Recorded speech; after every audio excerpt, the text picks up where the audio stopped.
I wanted to talk a little bit about Sergei Eisenstein. He was a Soviet filmmaker, and he was one member of a generation of artists who pledged their allegiance to the revolution and used their talents to assist it.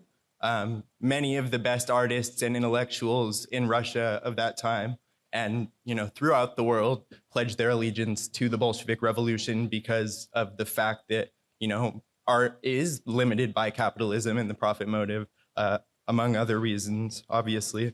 But Eisenstein was responsible for the masterpiece Battleship Potemkin, which portrayed with a vivid ferocity revolutionary sailors who overthrew their naval officers and took control of the ship on which they worked and lived. But before this happens, the leader of the uprising is killed, and the people of Odessa rise up in solidarity with the sailors of the Potemkin. And when the Tsarist regime calls in the Navy, the ships refuse to fire on the Potemkin, and we see solidarity reign supreme. And Eisenstein also created October, 10 Days That Shook the World, in 1927, 10 years after the revolution, when the Stalinist bureaucracy had consolidated its control over the Soviet Union. And it was for this reason that Eisenstein was forced to make changes to his film, considering the many references to Trotsky as a leader of crucial importance in the seizure of power by the workers. Eisenstein, like other artists in the Soviet Union, was devastated to have experienced the bureaucracy stamp out the gains of the revolution that they were so devoted to and were in fact products of. And Lenin and Trotsky always spoke to the necessity of artistic freedom of expression, stating that the party and the state should not influence control over the creation of art or try to influence a particularly political art.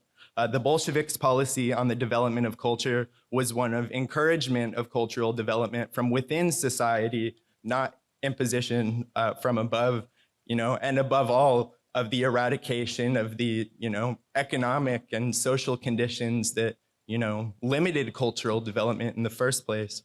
And this policy was heavily related to education as well.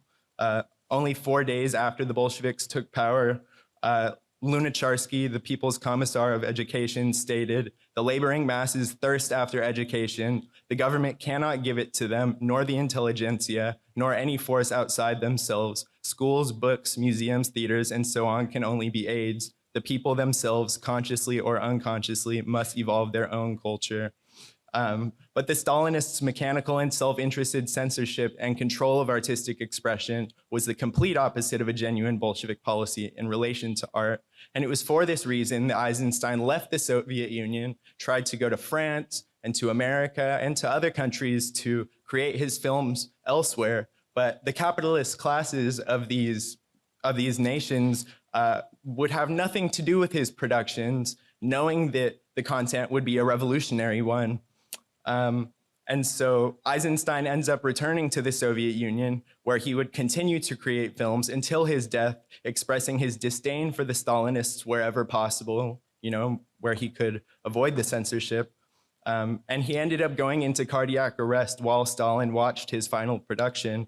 But it was while Eisenstein was still in the United States that he said the words that Joe quoted in his lead-off when the filmmaker instructed us to imagine a cinema that is not dominated by the dollar. And so the other side of that coin is a quote from a former head of CBS Paramount who says, "We are not in the business of making art. We are in the business of making money. If we happen to make art, that is a byproduct of our business." And it will be when capitalism is overthrown that we will see a revolution in cinema, and we will see a cinema that is able to truly use the language of dreams, like Fellini said, without the limitations that capitalism currently places on it. Thank you, comrades.